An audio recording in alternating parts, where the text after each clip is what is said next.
ಪಾಪ. ಬಿಲ್ಲಿಗ್ರಾಮ್ ಅಧ್ಯಾಯ 2. ಎಲ್ಲರೂ ಪಾಪ ಮಾಡಿ ದೇವರ ಮಹಿಮೆಯನ್ನು ಹೊಂದದೆ ಹೋಗಿದ್ದಾರೆ. ರೋಮಾಪುರ 3ನೇ ಅಧ್ಯಾಯ 23ನೇ ವಚನ.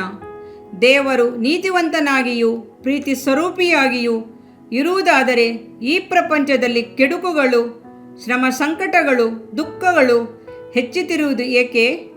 ನಾವು ಕಾಣುವಂಥ ಹಗೆತನ ಹೇಗೆ ಉಂಟಾಯಿತು?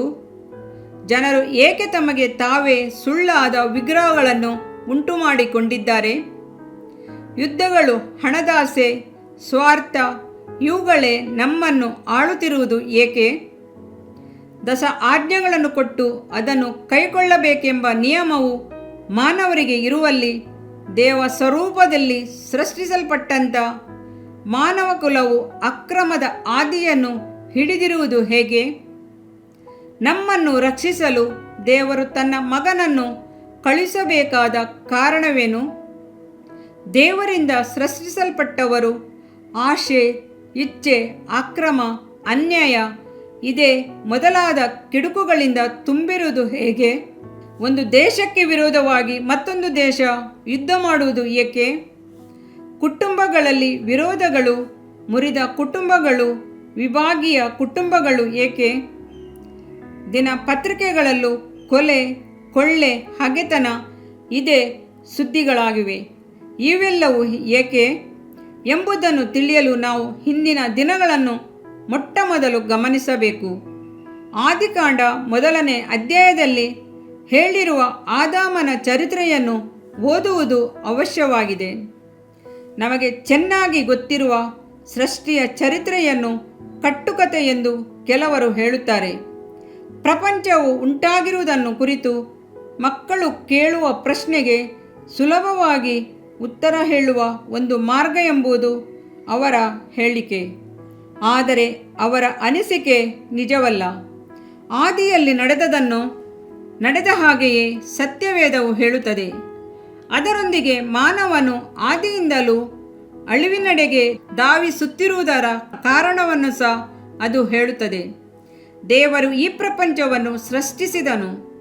ಪರಿಪೂರ್ಣವಾಗಿಯೂ ಅಂದವಾಗಿಯೂ ಚೆನ್ನಾಗಿಯೂ ಸೃಷ್ಟಿಸಲ್ಪಟ್ಟ ಈ ಪ್ರಪಂಚವನ್ನು ಮಾನವನು ಬೇಡವೆಂದು ತಳ್ಳಿಬಿಟ್ಟನು. ನಾವು ಪುನಃ ಸೇರಲಿರುವ ನ್ಯೂನತೆಯಿಲ್ಲದ ಒಂದು ಪ್ರಪಂಚವನ್ನು, ನಾವೆಲ್ಲರೂ ಬಯಸುತ್ತಿರುವ ಪ್ರಪಂಚವನ್ನು ಆತನು ಸೃಷ್ಟಿಸಿದನು.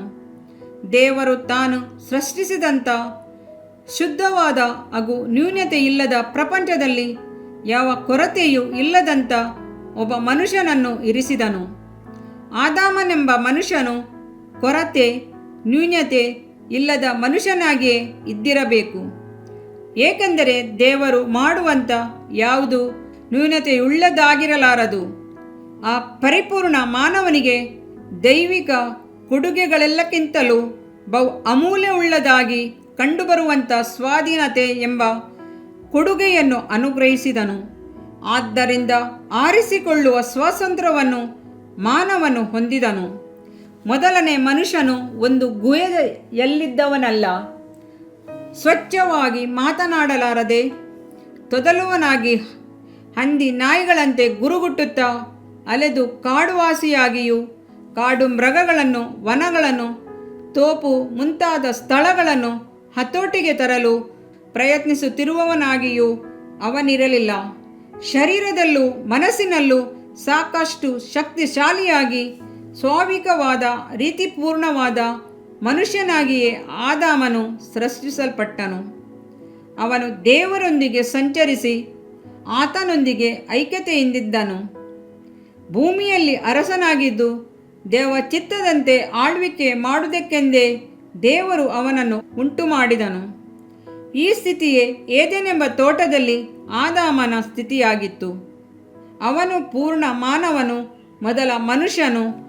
ಅತ್ಯಮೂಲ್ಯವಾದ ಸ್ವೇಚ್ಛೆ, ಸ್ವಪ್ರಜ್ಞೆ ಎಂಬ ಕೊಡುಗೆಯನ್ನು ಈ ಪ್ರಪಂಚದಲ್ಲಿ ಹೊಂದಿದವನು ಅವನೊಬ್ಬನೇ. ಅವನು ಪಡೆದದ್ದು ಪೂರ್ಣ ಸ್ವಾತಂತ್ರ್ಯ.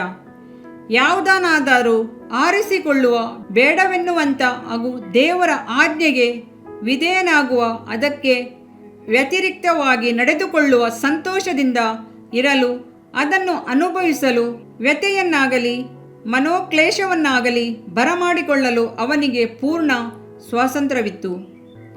ಸ್ವಾತಂತ್ರ್ಯವನ್ನು ಉಪಯೋಗಿಸಿಕೊಳ್ಳುವ ವಿಧಿ ಬಹಳ ಮುಖ್ಯವಾದುದು. ಅದೇ ನಮ್ಮನ್ನು ನಮ್ಮೊಳಗೂ ದೇವರೊಂದಿಗೂ ಸಮಾಧಾನವಾಗಿರಲು ಅಥವಾ ಸಮಾಧಾನವನ್ನು ಕಳೆದುಕೊಳ್ಳುವ ಕಾರಣವಾಗಿರಬಹುದು. ಈ ವಿಷಯದಲ್ಲಿರುವ ಈ ಅಂಶ ಬಹಳ ಮುಖ್ಯವಾದದ್ದಾಗಿದೆ. ಏಕೆಂದರೆ ಒಬ್ಬ ಮನುಷ್ಯನು ಸ್ವಾಧೀನತೆಯನ್ನು ಹೊಂದಿಕೊಂಡ ಕೂಡಲೇ ತನ್ನ ಮುಂದೆ ಎರಡು ಮಾರ್ಗಗಳನ್ನು ಕಾಣುವವನಾಗುತ್ತಾನೆ. ನಮಗಿರುವ ಮಾರ್ಗ ಒಂದೇ ಆಗಿದ್ದರೆ ಸ್ವಾತಂತ್ರ್ಯವೆಂಬುದು ಬರೀ ಬಾಯಿ ಮಾತೆನಿಸುತ್ತಿತ್ತು. ಆರಿಸಿಕೊಳ್ಳುವ ಸ್ವಾತಂತ್ರ್ಯ, ತನ್ನ ನಡತೆಯ ಬಗ್ಗೆ ತಾನೇ ತೀರ್ಮಾನಿಸಿಕೊಳ್ಳುವ ಹಕ್ಕು, ಇವೇ ಮುಂತಾದವು ಸ್ವಾತಂತ್ರ್ಯದಲ್ಲಿ ಅಡಗಿದೆ. ಕೆಲವರು ಉತ್ತಮವಾಗಿ ಕ್ರಮವಾಗಿರುವರು, ಆದರೆ ಈ ಮಹತ್ವವನ್ನು ಆರಿಸಿಕೊಂಡದ್ದರಿಂದ ಅವರು ಆ ರೀತಿ ಬಾಳುತ್ತಿಲ್ಲ. ಅಕ್ರಮವಾಗಿ ಬಾಳಲು ಸಂದರ್ಭವಿಲ್ಲದ್ದರಿಂದ ಅವರು ಈ ರೀತಿ ಬಾಳುವವರಾಗಿರುತ್ತಾರೆ. ತಾವು ಒಳ್ಳೆಯವರೆಂದು ಹೆಮ್ಮೆ ಪಟ್ಟುಕೊಳ್ಳುವವರನ್ನು ನಾವು ಅರಿತಿದ್ದೇವೆ. ಆದರೆ ಅವರ ಜೀವಿತವು ಪರಿಸ್ಥಿತಿಯು ಕೆಟ್ಟವರಾಗದಂತೆ ಅವರನ್ನು ಕಾಪಾಡುತ್ತದೆ. ನಮಗೆ ಶೋಧನೆ ಇಲ್ಲದಿದ್ದರೆ ಶೋಧನೆಗೆ ವಿರೋಧವಾಗಿ ನಿಂತವರು ಎಂದು ಯಾರೂ ನಮ್ಮನ್ನು ಮೆಚ್ಚಿಕೊಳ್ಳಲಾರರು. ಯಾವುದೇ ಆದ ಇಂಥ ಅಡ್ಡಿ ಆತಂಕಗಳನ್ನು ದೇವರು ಆದಾಮನಿಗೆ ಇಡಲಿಲ್ಲ. ಆರಿಸಿಕೊಳ್ಳುವ ಸ್ವಾತಂತ್ರ್ಯವನ್ನು ಅವನಿಗೆ ಕೊಡುವುದರೊಂದಿಗೆ ನಿರ್ಧರಿಸುವ ಹಕ್ಕನ್ನು ಕೊಟ್ಟನು. ದೇವರು ಮಾಡುವುದೆಲ್ಲವೂ ಉತ್ತಮವಾದದ್ದೇ ಆಗಿರುವುದು. ಆದಾಮನು ದೇವರನ್ನು ಸೇವಿಸುವವನೋ ಇಲ್ಲವೋ ಎಂದು ಶೋಧಿಸಿ ತಿಳಿಯುವ ಒಂದು ಪರಿಸ್ಥಿತಿಯನ್ನು ಅವನಿಗೆ ಅನುಗ್ರಹಿಸಿದನು. ಪಾಪವಿಲ್ಲದವನಾಗಿ ಅವನು ಎದೆನ್ ತೋಟದಲ್ಲಿದ್ದನು. ಯಾವುದೇ ಆದಂಥ ಮಲಿನತ್ವದ ಕಲೆ ಇಲ್ಲದವನಾಗಿ ಆದಾಮನು ಅಲ್ಲಿದ್ದನು. ಬರೆಯಲ್ಪಡದ ಮಾನವ ಕುಲದ ಚರಿತ್ರೆಯು ಶುದ್ಧವಾದ ಒಂದು ಹಾಳೆಯಾಗಿ ಆದಾಮನ ಮುಂದೆ ಇತ್ತು. ಆ ಚರಿತ್ರೆಯ ಮೊದಲನೇ ಅಧ್ಯಾಯವನ್ನು ಅವನು ಪ್ರಾರಂಭ ಮಾಡಬೇಕಾಗಿತ್ತು. ಭವಿಷ್ಯತ್ ಕಾಲದ ಅವನ ಸಂತತಿಯು ನಡೆಯುವ ಹಾದಿಯು ಆ ಮೊದಲನೇ ಅಧ್ಯಾಯಕ್ಕೆ ತಕ್ಕ ಹಾಗೆಯೇ ಇರಬೇಕೆಂಬುದು ಅವಶ್ಯವಾಗಿತ್ತು. ದೇವರ ಸೃಷ್ಟಿ ಕಾರ್ಯ ಮುಗಿದಿತ್ತು. ಭೂಮಿಯಲ್ಲಿ ತೋಟ ಒಂದನ್ನು ಉಂಟುಮಾಡಿದ ದೇವರು ಮಾನವನಿಗೆ ಅಗತ್ಯವಾದದೆಲ್ಲವನ್ನು ಅದರಲ್ಲಿಟ್ಟನು. ತನ್ನ ಸಾರೂಪ್ಯದಲ್ಲಿ ಪೂರ್ಣವಾದ ಒಬ್ಬ ಮನುಷ್ಯನನ್ನು ಅವರು ಸೃಷ್ಟಿಸಿದನು. ಮನಸ್ಸನ್ನು, ಆತ್ಮವನ್ನು ಆ ಮನುಷ್ಯನಿಗೆ ಅನುಗ್ರಹಿಸಿ ತನ್ನ ಮನಸ್ಸನ್ನು ಉಪಯೋಗಿಸಲು ತನಗೆ ಒಳ್ಳೆಯದೆಂದು ತೋರಿದನ್ನು ತನ್ನ ಆತ್ಮಕ್ಕೆ ಮಾಡುವುದಕ್ಕೆ ದೇವರು ಅವನಿಗೆ ಪೂರ್ಣ ಸ್ವಾತಂತ್ರ್ಯವನ್ನು ಅನುಗ್ರಹಿಸಿದನು. ನಂತರ ತಾನೊಬ್ಬ ಜ್ಞಾನಿಯಾದ ತಂದೆಯಾಗಿ ತನ್ನ ಮಗುವಾದ ಮನುಷ್ಯನು ಯಾವುದನ್ನು ಆರಿಸಿಕೊಳ್ಳುವನೋ ಎಂದು ಕಾಣಲು ಆತನು ಕಾದಿದ್ದನು. ಇದೇ ಆದಾಮನಿಗೆ ಬರದಂಥ ಶೋಧನೆ.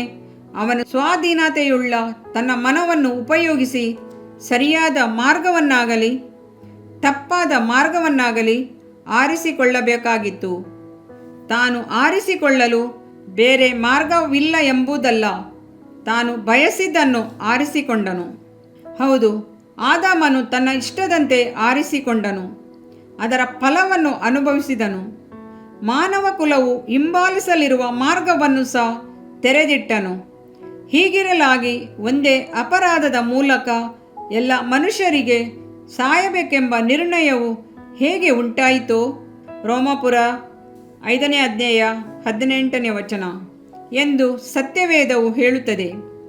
ಮಾನವ ಕುಲವಾದ ನದಿಗೆ ಆದಾಮನು ಉಗಮವಾದವನು. ಅಮೃತದಂತೆ ಸ್ವಚ್ಛವಾದ ನೀರಿನ ಬುಗ್ಗೆಯಂತೆ ಅವನಿದ್ದನು. ಆ ಬುಗ್ಗೆಯಿಂದ ಚಿಮ್ಮಿದ ನೀರು ಸಮೃದ್ಧವಾಗಿ ಹಚ್ಚನೆಯ ಹುಲ್ಲುಗಾವಲುಗಳಲ್ಲಿ ಹರಿದು ಬಂದು ನದಿ ಆಗಬಹುದು ಅಥವಾ ಯಾವಾಗಲೂ ಬಂಡೆಗಳಲ್ಲಿ ಬಡಿದುಕೊಳ್ಳುತ್ತಲಿದ್ದು ಕತ್ತಲೆಯ ಆಳದಲ್ಲಿ ಇಳಿದು ನಿರ್ಬಂಧದಲ್ಲಿದ್ದು ತನ್ನ ಸುತ್ತಲಿನ ನೆಲಕ್ಕೆ ಹುಲುಸನ್ನು ಆನಂದವನ್ನು ಕೊಡಲಾರದೆ ಕದಡಿದ ಕಾಡು ನದಿಯೂ ಆಗಬಹುದು. ಆದಾಮನು ಇವೆರಡರಲ್ಲಿ ಒಂದನ್ನು ಆರಿಸಿಕೊಳ್ಳಲು ಅನುಮತಿಸಲ್ಪಟ್ಟನು. ಪ್ರಪಂಚವು ದೀರ್ಘಕಾಲದಿಂದಲೂ ಸಂಕಷ್ಟಕ್ಕೆ ಸಿಲುಕಿ ನಲುಗುತ್ತಿದೆ. ಆದರೆ ಅದಕ್ಕಾಗಿ ದೇವರನ್ನು ತಪ್ಪೆಣಿಸಕೂಡದು. ತಪ್ಪು ಆದಾಮನತೆ ಹೊರತು ಬೇರೆ ಅಲ್ಲ. ಆರಿಸಿಕೊಳ್ಳುವ ಹಕ್ಕನ್ನು ಹೊಂದಿಕೊಂಡು ದೇವರ ಸತ್ಯಕ್ಕೆ ಕಿವಿಗೊಡದೆ ಸೈತಾನನನ್ನು ಹೇಳಿದ ಸುಳ್ಳಿಗೆ ಕಿವಿಗೊಡುವುದನ್ನೇ ಆರಿಸಿಕೊಂಡ. ಆದಾಮನು ತಪ್ಪಿಸ್ತನು. ಆದಾಮನು ಕಳೆದುಕೊಂಡ ಸ್ಥಿತಿಯನ್ನು ಪುನಃ ಹೊಂದಿಕೊಳ್ಳಲು ಮಾನವರು ಮಾಡುತ್ತಿರುವಂಥ ಎಲ್ಲ ಅಪ್ರಯೋಜನಕರವಾದ ಪ್ರಯತ್ನಗಳ ಚರಿತ್ರೆಯೇ ಅಂದು ಪ್ರಾರಂಭವಾಗಿ ಇಂದಿಗೂ ನಡೆಯುತ್ತಿರುವ ಮಾನವಕುಲದ ಚರಿತ್ರೆಯಾಗಿದೆ. ಆದರೆ ಇದು ನ್ಯಾಯವೆನಿಸದು. ಮೊದಲನೇ ಮಾನವನು ಎಂದೋ ಪಾಪ ಮಾಡಿದ್ದರ ನಿಮಿತ್ತ ಇಂದು ನಾವು ಏಕೆ ಶ್ರಮಪಡಬೇಕು? ಮಾನವ ಕುಲವು ತಾನು ಕಳೆದುಕೊಂಡದ್ದನ್ನು ಈ ಕಾಲದವರೆಗೂ ಪುನಃ ಏಕೆ ಹೊಂದಿಕೊಳ್ಳಲಿಲ್ಲ? ಜೀವಿತ ಕಾಲವೆಲ್ಲ ನಾವು ದಂಡನೆಯನ್ನು ಅನುಭವಿಸಬೇಕೇ? ನದಿಯ ಉಪಮಾನವನ್ನು ಪುನಃ ಗಮನಿಸೋಣ. ಅದು ತಣ್ಣನೆಯ ಕತ್ತಲೆಯ ನದಿಯಾಗಿ ಆಳವಾದ ಬೆಟ್ಟದ ಸೀಳಿನಲ್ಲಿ ಅದು ಹರಿದು ಬರುತ್ತದೆ ಎಂದು ಎಣಿಸಿಕೊಳ್ಳೋಣ. ಈ ನದಿ ತನಗೆ ಮೇಲಿರುವ ಬೆಚ್ಚನೆಯ ಒಳ್ಳೆಯ ಪ್ರದೇಶದೆಡೆಗೆ ಏಕೆ ಹಿಂದಿರುಗಿ ಓಡಬಾರದು? ಅದು ಭೂಮಿಯಲ್ಲಿ ಹುಟ್ಟಿದಾಗ ನೂತನ ವೇಗದಿಂದ ಆಯ್ದು ಹರಿದೋಡುವ ನದಿಯಾಗಿದ್ದಂತೆ ಈಗಲೂ ಅದು ತನ್ನ ಹಿಂದಿನ ಸ್ಥಿತಿಯನ್ನು ಏಕೆ ಹೊಂದಬಾರದು? ತಾನು ಹರಿಯುತ್ತಿರುವ ಇಕ್ಕಟ್ಟಿನ ಹಾದಿಯನ್ನು ಬಿಟ್ಟು ನೇರವಾಗಿ ಹರಿಯಬಾರದು? ನದಿಯೆಂಬುದು ಆ ವಿಧವಾಗಿ ಹರಿಯಲಾರದು. ಅದು ಅದಕ್ಕೆ ಸಾಧ್ಯವಾಗದು. ತಾನು ಯಾವಾಗಲೂ ಮಾಡುವುದನ್ನು ಬಿಟ್ಟು ತನ್ನ ಪಾತ್ರವನ್ನು ಬದಲಾಯಿಸಿಕೊಳ್ಳಲು ಶಕ್ತಿಯಿಲ್ಲದು. ಎತ್ತರವಾದ ಸ್ಥಳದಿಂದ ಕತ್ತಲೆಯ ಹಳ್ಳದಲ್ಲಿ ಬಿದ್ದ ನಂತರ ಮೇಲೆ ಸೂರ್ಯನ ಬೆಳಕಿನಿಂದ ಕೂಡಿರುವ ಭೂಮಿಯನ್ನು ತನಗೆ ತಾನೇ ಹತ್ತಿ ಬರಲಾರದು. ಅದು ಎತ್ತರಕ್ಕೆ ಬರಬಹುದಾದಂಥ ದಾರಿಗಳು ಇದ್ದರೂ ತನಗೆ ತಾನೇ ಅದನ್ನು ಉಪಯೋಗಿಸಿಕೊಳ್ಳಲು ನದಿಗೆ ಗೊತ್ತಿಲ್ಲ. ಮಾನವ ಕುಲವೆಂಬ ನದಿಯನ್ನು ಅದರ ಕಠಿಣವಾದ ಶ್ರಮ ಸಂಕಟಗಳಿಂದ ಬಿಡಿಸಿ ಸಮಾಧಾನವೆಂಬ ಸಮಭೂಮಿಗೆ ಸೇರಿಸುವ ಒಂದು ಅತಿಶಯವಾದ ಅದ್ಭುತ ಉಂಟು. ಆದರೆ ನದಿ ಅದನ್ನು ತಿಳಿದುಕೊಳ್ಳುವುದೂ ಇಲ್ಲ, ಗಮನಿಸುವುದೂ ಇಲ್ಲ. ಡೊಂಕಾದ ಕಡೆಯಲ್ಲಿ ಸತತವಾಗಿ ಹರಿದು ಕೊನೆಯಲ್ಲಿ ಅಳಿವು ಎಂಬ ಕಡಲಿನಲ್ಲಿ ಬೀಳುವುದನ್ನು ಹೊರತು ಬೇರೆ ಏನನ್ನು ತಾನು ಮಾಡಲಾರೆ ಎಂಬುದು ಅದರ ನೆನಪು.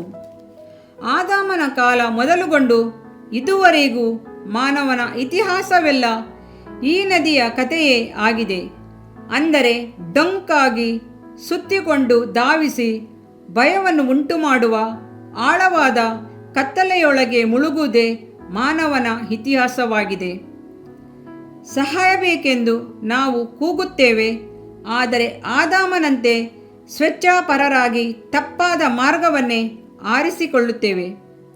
ಮಾತ್ರವೇ ಅಲ್ಲ, ಕಹಿಯಾದ ಮನೋಭಾವದಿಂದ ದೇವರಿಗೆ ವಿರೋಧವಾಗಿ ಗುಣುಗಾಡಿ ಆತನನ್ನೇ ತಪ್ಪಿತಸ್ಥನಾಗಿ ಕಾಣುತ್ತೇವೆ.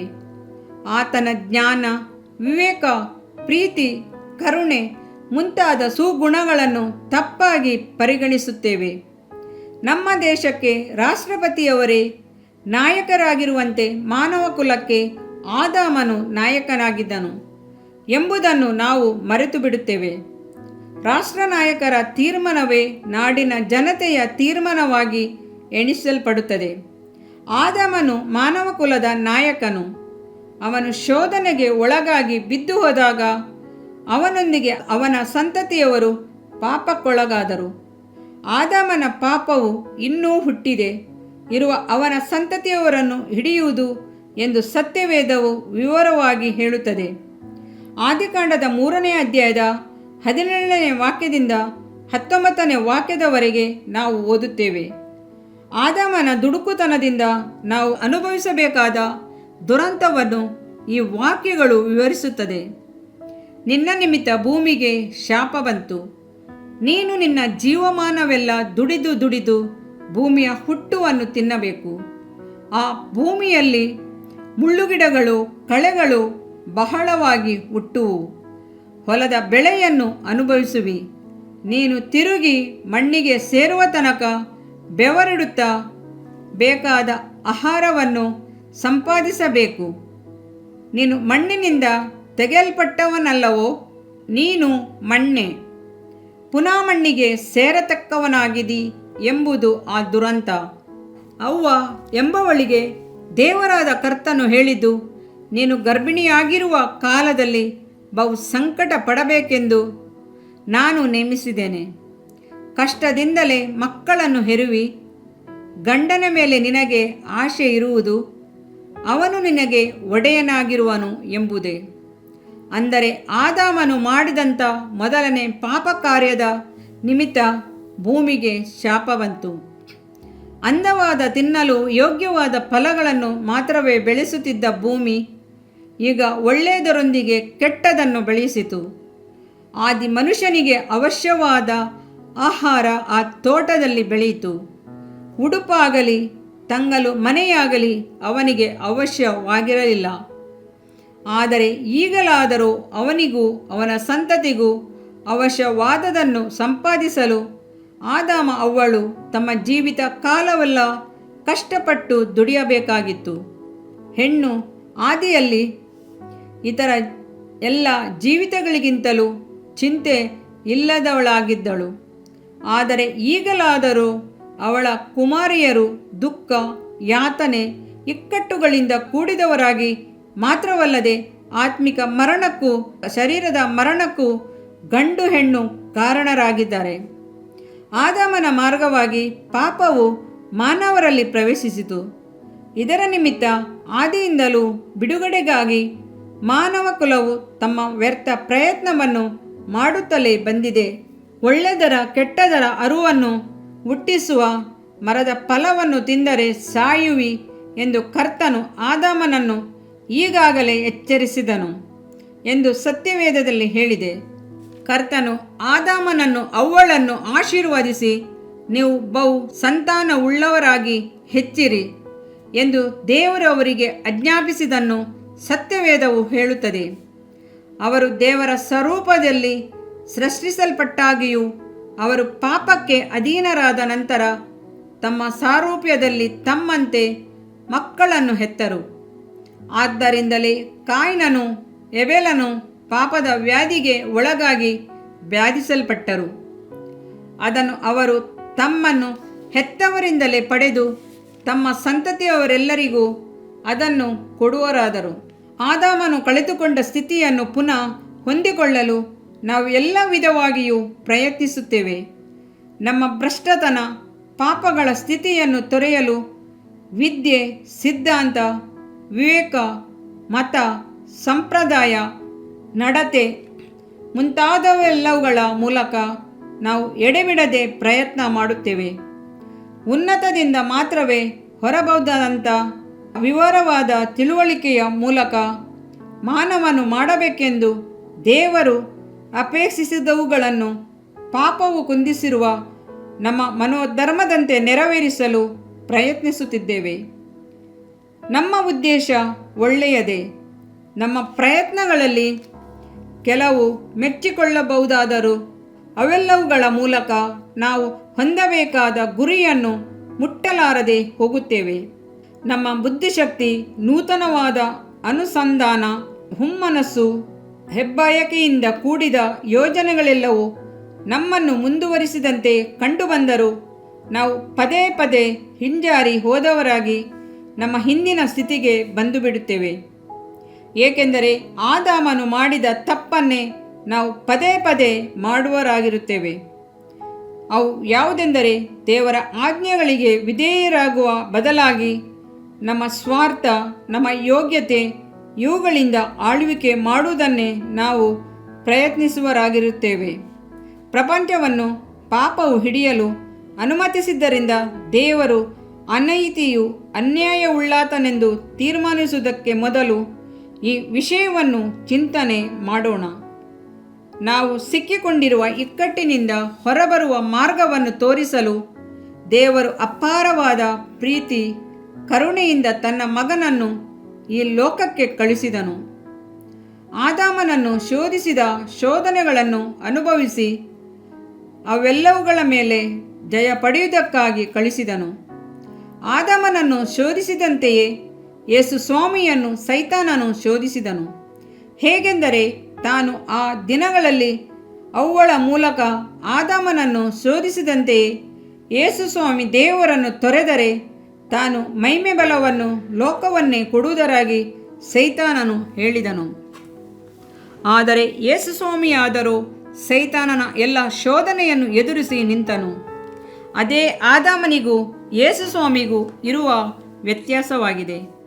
ಪ್ರಪಂಚದ ಎಲ್ಲ ರಾಜ್ಯಗಳನ್ನು ಆತನಿಗೆ ತೋರಿಸಿ ಅದರ ವೈಭವವನ್ನು ಕೊಡುವೆನು ಎಂದು ಅವನು ಹೇಳಿದಾಗ ನಮ್ಮ ಕರ್ತನು ಅವನಿಗೆ ಕೊಟ್ಟ ಉತ್ತರವೇನು ಗೊತ್ತೇ?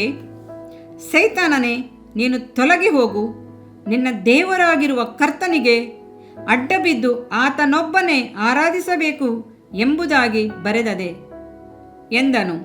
ಮತ್ತಾಯ 4:10. ತನ್ನ ಪಾಪರಹಿತ ಸ್ವಭಾವವನ್ನು ಮುಂದಿನ ಸಂತತಿಗೆಲ್ಲ ಪ್ರಕಟಿಸುವ ನಿಮಿತ್ತ ಶೋಧನೆಕಾರರನ್ನು ಜಯಿಸಿದನು. ವಂಚಕವಾದ ನಮ್ಮ ಸ್ವಭಾವದ ನಿಮಿತ್ತ ನಮಗೆ ಇರುವ ಎಲ್ಲ ಬಲಹೀನತೆಯಲ್ಲಿ ನಾವು ಆದಾಮನ ಹಿಂಬಾಲಕರು ಎಂಬುದನ್ನು ನಿರೂಪಿಸಿ ಅವನ ಹೆಜ್ಜೆ ಜಾಡನ್ನು ಗಮನಿಸಿ ನಡೆಯುವವರಾಗಿದ್ದೇವೆ. ನಮಗೆ ಈ ಗತಿ ಬಂದಿತಲ್ಲ ಎಂದು ಆದಾಮನನ್ನು ಶಪಿಸಿದರೂ ಇನ್ನು ಅವನಂತೆಯೇ ನಡೆಯುತ್ತಿದ್ದೇವೆ, ಅದು ನಿಜ. ಆದಾಮನಿಗೆ ಬಂದಂಥ ಶೋಧನೆಯನ್ನೇ ಅನುದಿನವೂ ನಾವು ಅನುಭವಿಸರಾಗಿದ್ದೇವೆ. ದೇವರ ಸತ್ಯವಾಕ್ಯಗಳನ್ನು ಆರಿಸಿಕೊಳ್ಳುವ ಸಂದರ್ಭಗಳು ನಮಗೆ ಕೊಡಲ್ಪಟ್ಟಿವೆ. ಆದಾಮನು ಕಳೆದುಕೊಂಡ ಸುಂದರವಾದ ತೋಟವನ್ನು ನಾವು ಸಮೀಪಿಸಲು, ಇತರರನ್ನು ಅಲ್ಲಿಗೆ ಕರೆದೊಯ್ಯಲು ಇನ್ನೂ ನಮಗೆ ಅವಕಾಶವಿದೆ. ವಂಚನೆ, ವ್ಯಾಧಿ, ಮರಣ ಇವು ಯಾವೂ ಇಲ್ಲದ ದಿನಗಳನ್ನು ಕಾಣಲು ನಾವು ಬಯಸುವರಾಗಿದ್ದೇವೆ. ಆದರೆ ಆದಾಮನ ಹಿಂಬಾಲಕರಾಗಿ ನಾವು ಇರುವವರಿಗೂ ಈ ಕನಸು ನನಸಾಗಲಾರದು. ನಮ್ಮ ಪಾಪದ ಮಾರ್ಗ ಅಳಿಯಬೇಕು. ಮಾನವ ಕುಲದ ಮೂಲಭೂತವಾದ ಈ ಅಗತ್ಯತೆ ನೆರವೇರಲು ದೇವರು ಏನು ಮಾಡಿದನೆಂಬುದನ್ನು ಮುಂದಿನ ಅಧ್ಯಾಯದಲ್ಲಿ ನೋಡೋಣ. ಪೂರ್ವ ಕಾಲದಿಂದಲೂ ಈ ದಿನದವರೆಗೂ ಮಾನವರು ಆ ಅವಭಕ್ತಿಯಿಂದ ಕೂಡಿದ ಅಧಿಕಾರ ದಹವುಳ್ಳವರಾಗಿಯೂ ತಮಗೆ ಅನುಗ್ರಹಿಸಲ್ಪಟ್ಟಂಥ ಆರಿಸಿಕೊಳ್ಳುವ ಹಕ್ಕನ್ನು ತಮ್ಮ ಸ್ವಾರ್ಥಕ್ಕಾಗಿಯೇ ಉಪಯೋಗಿಸಿಕೊಳ್ಳುವ ಸ್ವಭಾವವುಳ್ಳರಾಗಿಯೇ ಇದ್ದಾರೆ. ಇದರ ಫಲವಾಗಿ ಅಳಿವನ್ನೇ ಸಮೀಪಿಸುವವರಾಗಿರುತ್ತಾರೆ. ಹಲವರು ಆಧುನಿಕತೆಯ ಅಳಿವುಗಳು ಭೂಮಿ ಎಲ್ಲೆಲ್ಲೂ ಚದುರು ಹೋಗಿವೆ. ಸ್ಥಿರವಾಗಿ ನಿಲ್ಲುವಂಥ ನಾಗರಿಕತೆಯನ್ನು ದೇವರು ಸಹಾಯವಿಲ್ಲದೆ ಮಾನವನು ಅನುಷ್ಠಾನಕ್ಕೆ ತರಲಾರನು ಎಂಬ ಸತ್ಯಕ್ಕೆ ಹೊರತಾದ ಗುರುತುಗಳಾಗಿವೆ. ಈ ನೂತನವಾದ ಅಳಿವುಗಳು ನಾಗರಿಕತೆಯ ಮುಖವಾಡವನ್ನು ಧರಿಸಿರುವ ಅಳಿವುಗಳ ಅಘೋರ ಅವಸ್ಥೆಗಳು ದಿನ ದಿನಕ್ಕೆ ಹೆಚ್ಚುತ್ತಲೇ ಇವೆ. ಮಾನವರು ಇನ್ನು ಹೆಚ್ಚಿನ ಕೇಡನ್ನು ಬರಮಾಡಿಕೊಳ್ಳುವ ಹಾದಿಯಲ್ಲಿಯೇ ನಡೆಯಲು ಮುಂದಾಗಿದ್ದಾರೆ. ಆದರೆ ದೇವರಾದ ಕರ್ತನು ಎಲ್ಲವನ್ನು ಕನಿಕರದಿಂದ ವೀಕ್ಷಿಸುತ್ತಾ ಗಮನಿಸುತ್ತಾ ತಾಳ್ಮೆಯಿಂದಿರುವನು. ಆತನ ದಯೆ ಕಾರುಣ್ಯಗಳು ನಮ್ಮ ಬುದ್ಧಿಗೆ ಎಟಕುವುದುಗಳೇ ಆಗಿವೆ. ಆತನ ಕರುಣೆಯನ್ನು ಆರಿಸಿ ಬರುವಂಥ ಪ್ರತಿಯೊಬ್ಬೊಬ್ಬರಿಗೂ ರಕ್ಷಣೆಯನ್ನು ಸಮಾಧಾನವನ್ನು ಅನುಗ್ರಹಿಸಲು ಆತನು ಕಾದು ನಿಂತಿದ್ದಾನೆ. ಕರ್ತನು ಆದಾಮನ ಮುಂದೆ ಇಟ್ಟಂಥ 2 ಹಾದಿಗಳು ನಮ್ಮ ಮುಂದೆಯೂ ಇದೆ. ಆರಿಸಿಕೊಳ್ಳುವುದು ನಮ್ಮ ಪಾಲಿಗೆ ಬಿಟ್ಟದ್ದು. ನ್ಯಾಯವಾಗಿ ನಾವು ಅನುಭವಿಸಬೇಕಾಗಿದ್ದಂಥ ದಂಡನೆಯನ್ನು ಅನುಭವಿಸದಂತೆ ತಡೆಮಾಡಿರುವ ಕೃಪೆಯ ಕಾಲದಲ್ಲಿ ನಾವಿದ್ದೇವೆ. ಮಾನವ ಕುಲವು ಸಂತೋಷವಾಗಿರದಂತೆ ಪಾಪವೇ ತಡೆ ಮಾಡುತ್ತದೆ. ಎಲ್ಲ ವಿಧಗಳಲ್ಲಿಯೂ ಸಮೃದ್ಧಿಯಿಂದ ಕೂಡಿದ ಒಂದು ಪ್ರಪಂಚವು ಮಾನವನ ಕನಸಾಗಿದೆ. ಆದಾಗ್ಯೂ ಪಾಪದ ಕಾರಣವಾಗಿ ಆ ಸುಖಕರವಾದ ಜೀವಿತವನ್ನು ಕಾಣದವರಾಗಿದ್ದಾರೆ. ಅವರ ಯೋಜನೆಗಳು ಆಧುನಿಕತೆಯ ಹೊದಿಕೆಯಿಂದ ಕೂಡಿದ ನಾಗರಿಕತೆಯು ಅಳಿದು ಹೋಗುವು, ಏಕೆಂದರೆ ಅವರ ಕೃತ್ಯಗಳು ಅನೀತಿಯುಳ್ಳದಾಗಿವೆ. ಪಾಪವೆಂಬುದು ಪ್ರಪಂಚವನ್ನೇ ಆವರಿಸಿಕೊಂಡಿದೆ. ಎಂಬುದನ್ನು ವರ್ಣಿಸಲು ಮಾತುಗಳೇ ಇಲ್ಲ. ಈ ಪ್ರಪಂಚದ ಎಲ್ಲ ಭಾಗಗಳಲ್ಲೂ ಯಾವಾಗಲೂ ಸಂಭವಿಸುತ್ತಿರುವ ಕಾರ್ಯಗಳ ಪರಿಣಾಮಗಳನ್ನು ಮಾನವರು ಗಮನಿಸುವುದಿಲ್ಲ. ಪರಿಣಾಮಗಳನ್ನು ವಿವರವಾಗಿ ಕಾಣಬಹುದಾದರೂ ಮರೆಯಲ್ಲಿದ್ದು ಎಲ್ಲವನ್ನು ನಿಯಂತ್ರಿಸುವ ಕಾರಣವೇನೆಂಬುದು ವಿವರವಾಗಿ ತಿಳಿಯುತ್ತಿಲ್ಲ. ಒಂದು ವೇಳೆ ಮಾನವನ ಮನೋದೃಷ್ಟಿಯನ್ನು ಮೊಬ್ಬಾಗಿಸುವ ಪ್ರಗತಿ ಎಂಬ ಆಧುನಿಕ ತತ್ವಗಳಿಂದುಂಟಾಗುವ ಕೆಡುಕಾಗಿರಬಹುದು ಅಥವಾ ಮತಿಹೀನವಾದದ್ದು. ಮಾನವರಿಂದ ನಿಯೋಜಿಸಲ್ಪಟ್ಟದ್ದು ಆದಂಥ ತತ್ವಗಳಿಂದ ಜನರು ವಂಚಿತರಾಗಿ ಮಾನವ ಕುಲವು ಮಂದಗತಿಯಿಂದ ಪರಿಪೂರ್ಣತೆಯ ಕಡೆಗೆ ಸಾಗುತ್ತಿರುವರೆಂಬ ನಂಬಿಕೆಯುಳ್ಳವರಾಗಿರುವುದೇ ಅದಕ್ಕೆ ಕಾರಣವಾಗಿರಬಹುದು. ಪ್ರಪಂಚದ ಹಿಂದಿನ ಇಕ್ಕಟ್ಟಿನ ಪರಿಸ್ಥಿತಿಯು ಜನತೆಯ ಪ್ರಗತಿಯಲ್ಲಿ ಸಂಭವಿಸಿರುವ ಒಂದು ಮಧ್ಯಂತರ ಸಂಭವವೇ ಹೊರತು ಬೇರೆ ಯಾವುದೂ ಇಷ್ಟವಲ್ಲ ಎಂದು ತತ್ವಜ್ಞಾನಿಗಳು ವಾದಿಸುತ್ತಾರೆ. ಮಾನವ ಕುಲದ ಇತಿಹಾಸದಲ್ಲಿ ಆ ದಿನಗಳಂತೆ ನಂಬಿಕೆ ಇಲ್ಲದ ಪರಿಸ್ಥಿತಿಗಳು ಇದಕ್ಕೂ ಮೊದಲು ಅನೇಕ ಸಮಯಗಳಲ್ಲಿ ಸಂಭವಿಸಿವೆ ಎನ್ನುವರು.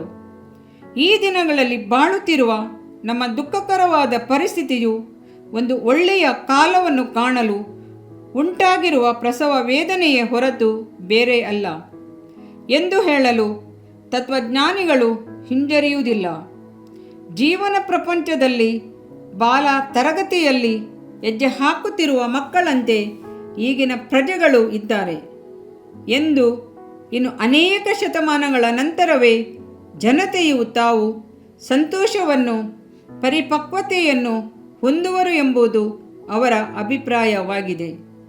ಸೃಷ್ಟಿಸಿದಾತನು ನಾಶನ ಮಾಡುವವನು ಈ ಇಬ್ಬರನ್ನು ಪ್ರಕೃತಿಪಡಿಸುವುದನ್ನು ಸತ್ಯವೇದವು ವಿವರವಾಗಿ ತಿಳಿಸುತ್ತದೆ. ಆದರೆ ಅದನ್ನು ಒಪ್ಪಿಕೊಳ್ಳಲು ವಿಜ್ಞಾನಿಗಳಿಗೆ ಮನಸ್ಸೇ ಇಲ್ಲ. ಸೃಷ್ಟಿಸಿದಾತನನ್ನು ಕುರಿತು ತಪ್ಪೆಣಿಸುವವರೇ ಹೊರತು ನಾಶ ಮಾಡುವವನನ್ನು ಅಲ್ಲ. ದೇವರು ಪ್ರಪಂಚವನ್ನು ಸೃಷ್ಟಿಸಿದಾಗ ಅದು ಇದ್ದ ಹಾಗೆ ಈಗ ಇಲ್ಲ ಎಂಬುದನ್ನು ಮಾನವರು ಮರೆತು ಬಿಡುತ್ತಾರೆ. ಅದು ಕೆಟ್ಟು ಹೋಯಿತು. ದೇವರು ಪ್ರಪಂಚವನ್ನು ಒಳ್ಳೆಯದಾಗಿ ಸೃಷ್ಟಿಸಿದನು. ಪಾಪವಾದರೂ ಅದನ್ನು ಸೂರೆ ಮಾಡಿತು. ದೇವರು ಆದಿ ಮನುಷ್ಯನನ್ನು ನ್ಯೂನತೆ ಇಲ್ಲದವನನ್ನಾಗಿ ಉಂಟು ಮಾಡಿದನು. ಎಲ್ಲ ವಿಧವಾದ ಕೆಡುಕತನವು ಆದಿಯಲ್ಲಿ ಆದಾಮನು ಮಾಡಿದಂಥ ಪಾಪದ ಫಲವೇ. ಅದು ಮಾನವ ಕುಲದೊಳಗೆ ನುಸುಳಿದ ಮೊದಲ ದಿನದಿಂದ ಇದುವರೆಗೂ ಯಾವ ವಿಧವಾದ ಮಾರ್ಪಾಟನ್ನು ಹೊಂದಲಿಲ್ಲ. ಅದು ಅನೇಕ ವಿಧಗಳಲ್ಲಿ ತನ್ನನ್ನು ಪ್ರಕಟಿಸಿಕೊಳ್ಳುತ್ತಾ ಬಂದಿದ್ದರೂ ಅದರ ಸ್ವಭಾವ ಒಂದೇ ಆಗಿದೆ. ಆ ನಾಗರಿಕನಾದ ಒಬ್ಬ ಆಫ್ರಿಕನು ಕಾಡಿನ ಹಾದಿಯಲ್ಲಿ ಅಡಗಿದ್ದು ಅಲ್ಲಿ ಹಾದು ಹೋಗುವವನನ್ನು ತನ್ನ ಈಟಿಯಿಂದ ಕೊಂದರೂ ಸರಿ ಅಥವಾ ತಮಗೆ ಆಪತ್ತು ಇದೆ ಎಂದು ಅರಿಯದವರ ಮೇಲೆ ಪಕ್ಕನೆ ಗುಂಡು ಹಾರಿಸುವ ವಿದ್ಯಾವಂತನಾದ ಆಧುನಿಕ ವಸ್ತ್ರಧಾರಿಯಾದ ವಿಮಾನ ಚಾಲಕನಾದರೂ ಸರಿ, ಈ ಇಬ್ಬರನ್ನು ಪ್ರೇರಿಸುವುದು ಒಂದೇ ವಿಧವಾದ ಪಾಪವೇ ಆಗಿದೆ. ನಾಗರಿಕತೆಯ ಪ್ರಕಾರ ನೋಡುವುದಾದರೆ ಇವರಿಬ್ಬರಿಗೂ ನೂರಾರು ವರ್ಷಗಳ ವ್ಯತ್ಯಾಸವಿದೆ. ಹೇಗೆಂದರೆ ಈ ಇಬ್ಬರಲ್ಲಿ ಒಬ್ಬನು ಮತ್ತೊಬ್ಬನಿಗಿಂತ ಬಹಳವಾಗಿ ಅಭಿವೃದ್ಧಿ ಹೊಂದಿದವನೆಂದು ಕರೆಯಲ್ಪಡುತ್ತಾನೆ. ಮಾನವರ ಕೃತ್ಯವಾದ ಆಧುನಿಕವಾದ ನಾಗರಿಕತೆಯು ಎಲ್ಲ ಅನುಕೂಲತೆಯು ಅವನು ಹೊಂದಿದವನು. ಆದರೆ ಮತ್ತೊಬ್ಬನು ಅನಾಗರಿಕ ಎಂಬ ಹೆಸರುಳ್ಳವನು. ಆಗಿದ್ದರೂ ಅವರು ವ್ಯತ್ಯಾಸವುಳ್ಳವರಾಗಿದ್ದಾರಾ?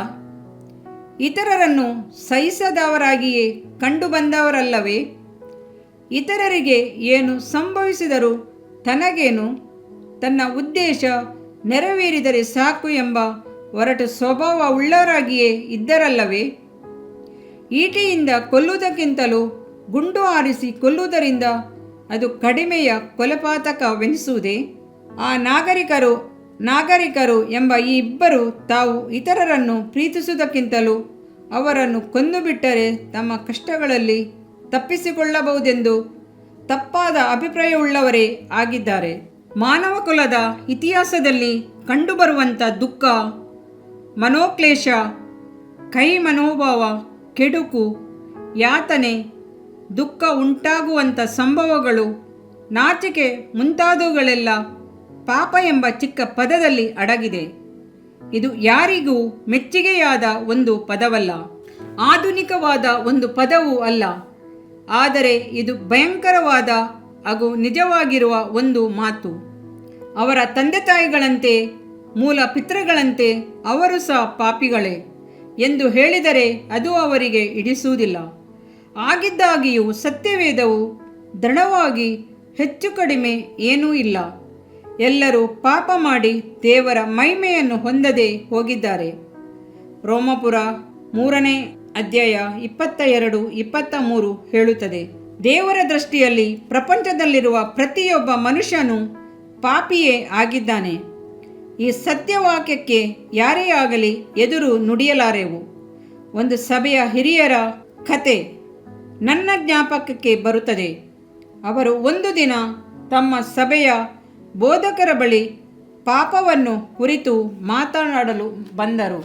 ಅವರು ಬೋಧಕರನ್ನು ಕುರಿತು, ಅಯ್ಯ, ನೀವು ಪಾಪವನ್ನು ಕುರಿತು ಹೆಚ್ಚಾಗಿ ಇಷ್ಟು ವಿವರವಾಗಿ ಮಾತಾಡಬಾರದು ಎಂದು ಸಭೆಯವರಾದ ನಾವು ನೆನೆಸುತ್ತೇವೆ.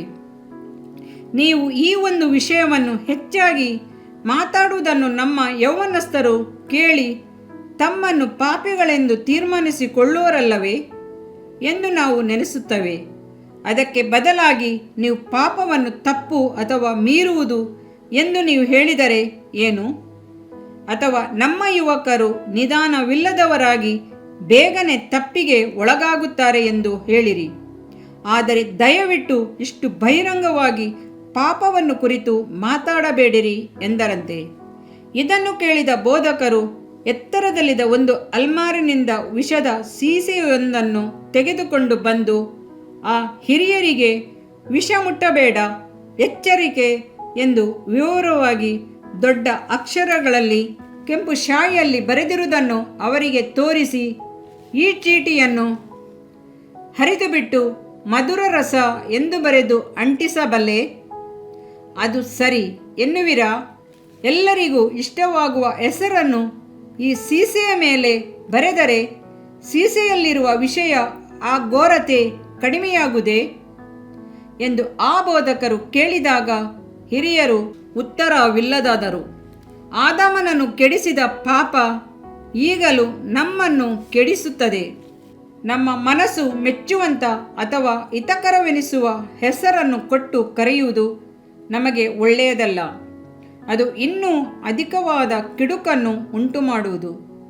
ಅದನ್ನು ಕರೆಯಲು ನೂತನವಾದ ಪದ ಬೇಕಿಲ್ಲ. ಈಗಾಗಲೇ ಕೊಡಲ್ಪಟ್ಟಿರುವ ಪದದ ಅರ್ಥವನ್ನು ತಿಳಿದುಕೊಳ್ಳುವುದು ಮುಖ್ಯವಾದದ್ದಾಗಿದೆ. ಈ ದಿನಗಳಲ್ಲಿ ಪಾಪವು ಬಹು ಹೆಚ್ಚಾಗಿ ಹರಡಿದಾಗಿಯೂ ಸಹ ಅನೇಕರಿಗೆ ಅದರ ಆಪತ್ತಾದ ಅರ್ಥವೇನೆಂದು ಸ್ವಲ್ಪವೂ ತಿಳಿದಿಲ್ಲ. ಪಾಪವನ್ನು ಕುರಿತ ತಪ್ಪಾದ ಅರಿವು ಅಥವಾ ಪಾಪವನ್ನು ಅದರ ಅಘೋರತೆಯನ್ನು ಕುರಿತಾದ ತಪ್ಪಾದ ಅಭಿಪ್ರಾಯ ಅನೇಕ ಸ್ತ್ರೀ ಪುರುಷರು ಪಾಪಕ್ಕೆ ಮನಸ್ಸಾಂತರ ಹೊಂದದಂತೆ ತಡೆ ಮಾಡಿದೆ. ಪಾಪವನ್ನು ಕುರಿತ ಈ ಉದಾಸೀನ ಮನೋಭಾವವೇ ಅನೇಕ ಕ್ರೈಸ್ತರನ್ನು ಕ್ರಿಸ್ತನಿಗೆ ತಕ್ಕ ಹಾಗೆ ಜೀವಿಸದಂತೆ ತಡೆ ಮಾಡಿರುವ ದೊಡ್ಡ ತಡೆಯಾಗಿದೆ. ಪರಲೋಕವನ್ನು ಕುರಿತು ಮಾತಾಡುವವರೆಲ್ಲ ಅದರೊಳಗೆ ಪ್ರವೇಶಿಸುವುದಿಲ್ಲ ಎಂಬುದು ಪಾಪವೆಂಬ ಪದಕ್ಕೂ ಅನ್ವಯಿಸುವುದು ಎಂದು ಗ್ರಹಿಸುವವರಿಲ್ಲ. ಪಾಪವನ್ನು ಕುರಿತು ಪವಿತ್ರ ಸತ್ಯವೇದವು ಬೋಧಿಸುವುದನ್ನು ನಾವು ತಿಳಿಯಬೇಕಾದದ್ದು ಬಹಳ ಮುಖ್ಯ. ನಾವು ಪಾಪವನ್ನು ಬಹಳ ಹಗುರವಾಗಿ ಎಣಿಸಿಕೊಂಡು ಅದು ಬಲಹೀನತೆ ಎನ್ನಬಹುದು.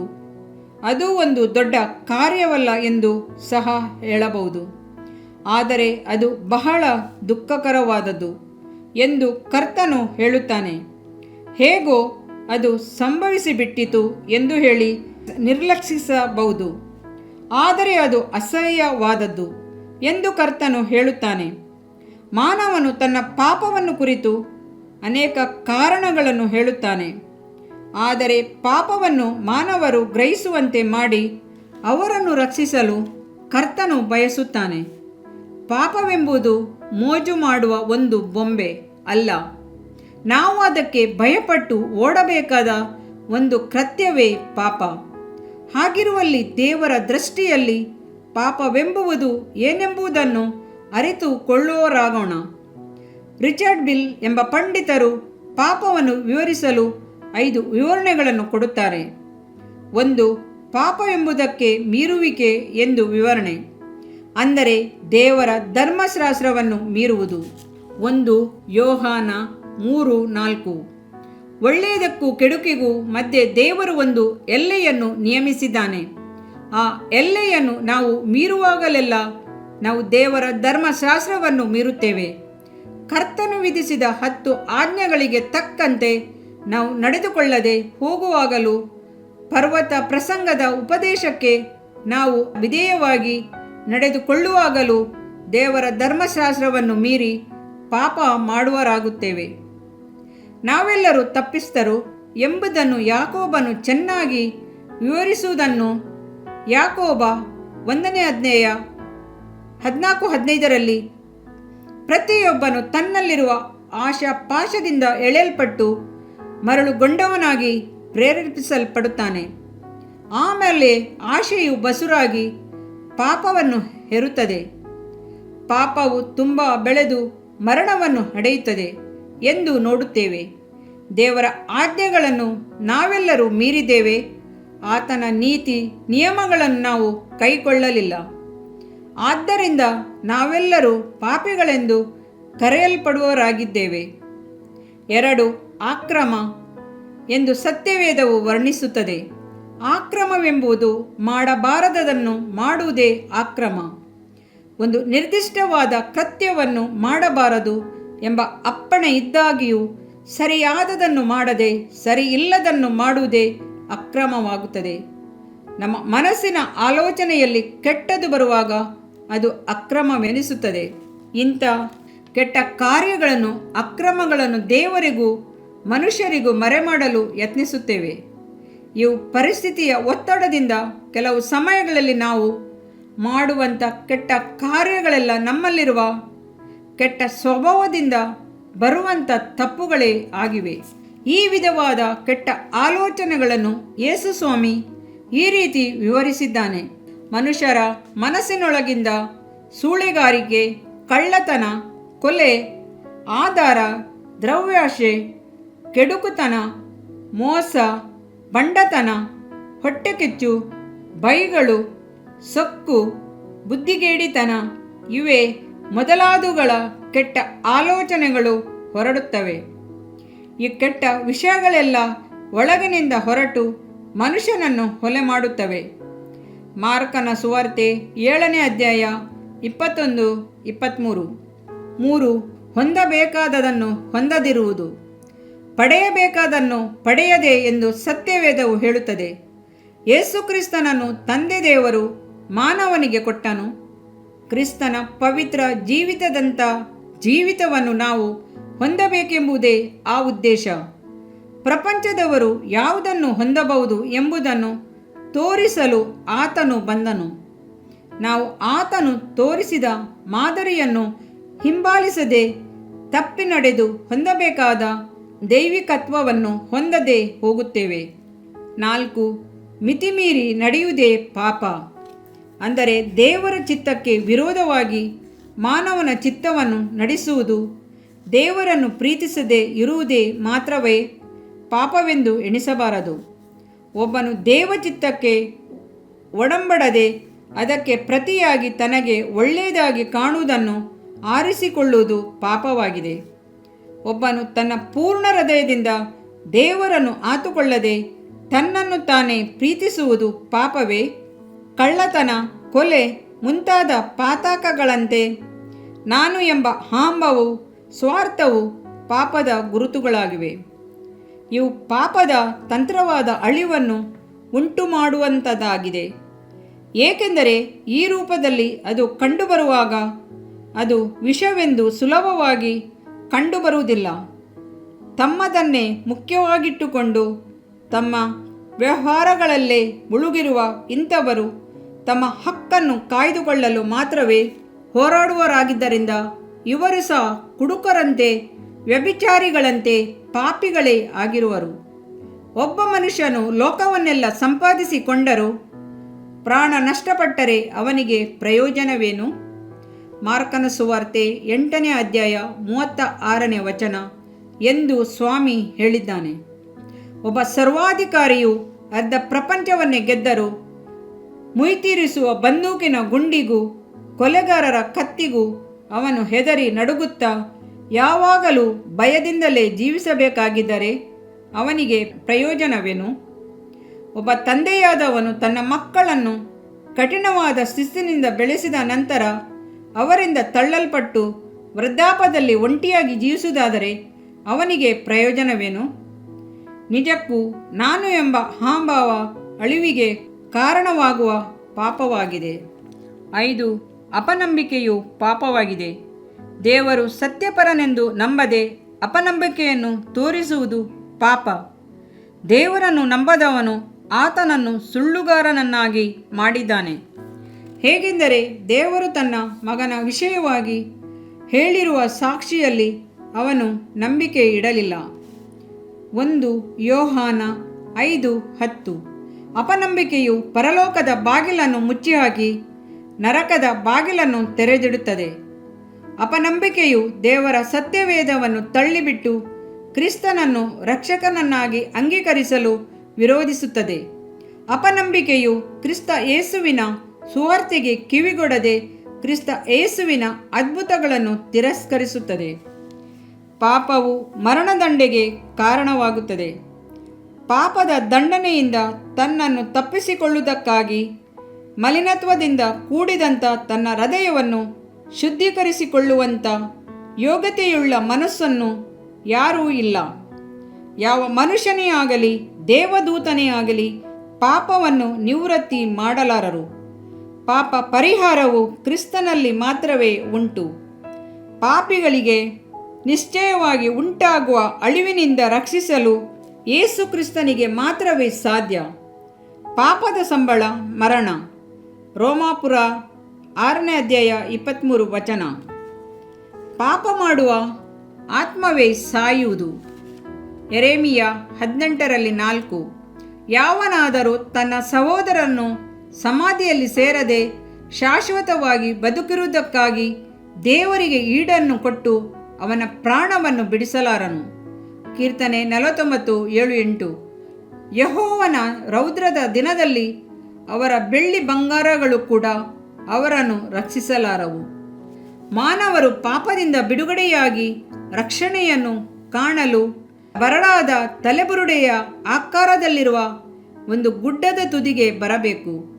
ಅಲ್ಲಿರುವ 3 ಶಿಲುಬೆಗಳಲ್ಲಿ ಒಂದು ಶಿಲುಬೆಯಲ್ಲಿ ಒಬ್ಬ ಕಳ್ಳನು, ಮತ್ತೊಂದರಲ್ಲಿ ಒಬ್ಬ ಕೊಲೆಪಾತಕನು, ಇವೆರಡ ಮಧ್ಯೆ ಮುಳ್ಳಿನ ಮುಡಿಯನ್ನು ತಲೆಯಲ್ಲಿ ಹೊತ್ತಂತ ಒಬ್ಬಾತನು ತೂಗುತ್ತಿರುವನು. ಆತನ ಕೈಗಳಲ್ಲೂ ಕಾಲುಗಳಲ್ಲೂ ರಕ್ತ ಹರಿಯುತ್ತಿದೆ. ಆತನ ಪಕ್ಕೆಯಲ್ಲಿ ಈಟಿಯ ಚುಚ್ಚುವಿಕೆಯಿಂದ ರಕ್ತ ಚಿಮ್ಮುತ್ತಿದೆ.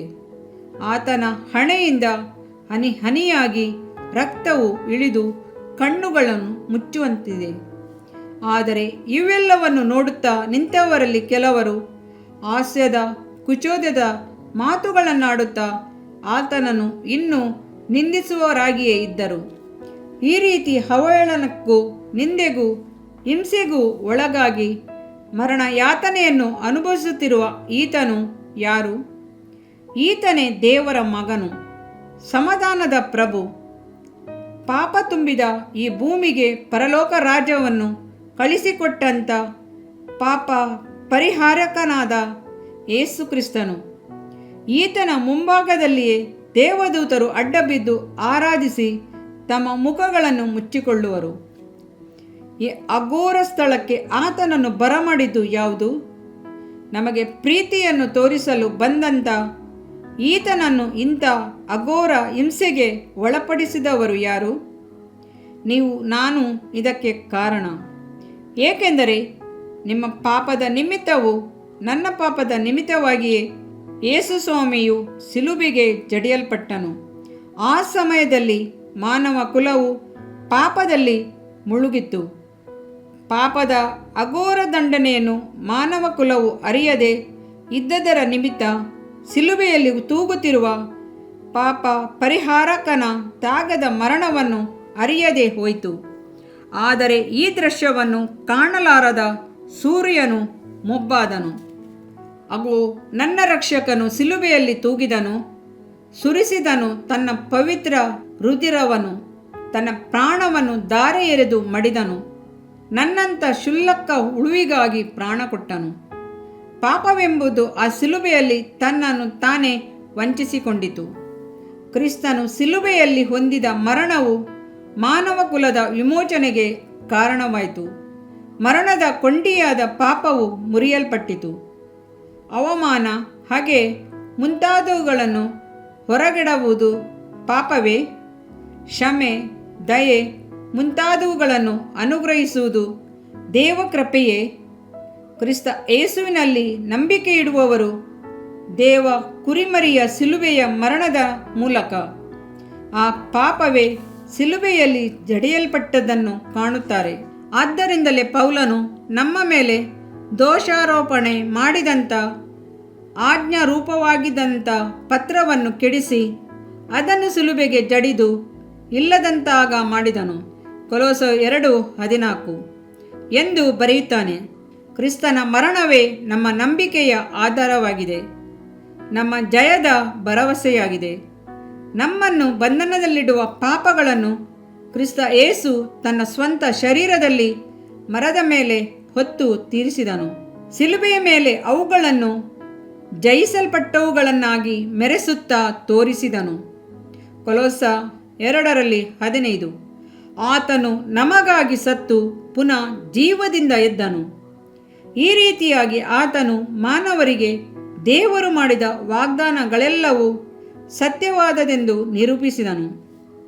ಈಗ ನಂಬಿಕೆಯಿಂದ ಕ್ರಿಸ್ತ ಯೇಸುವನ್ನು ಅಂಗೀಕರಿಸಿಕೊಳ್ಳುವಿರಾದರೆ ನೀವು ಸಹ ಪಾಪದ ಬಂಧನಗಳನ್ನು ಹರಿಯಬಲ್ಲಿರಿ.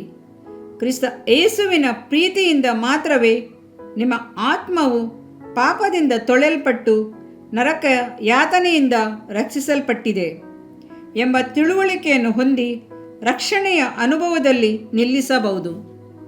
ಇದರಿಂದ ನಿನ್ನ ದೇಹಕ್ಕೆ ಆರೋಗ್ಯವು, ಎಲುಬುಗಳಿಗೆ ಸಾರವು ಉಂಟಾಗುವವು. ಜ್ಞಾನೋಕ್ತಿಗಳು 3ನೇ ಅಧ್ಯಾಯ 8ನೇ ವಾಕ್ಯ.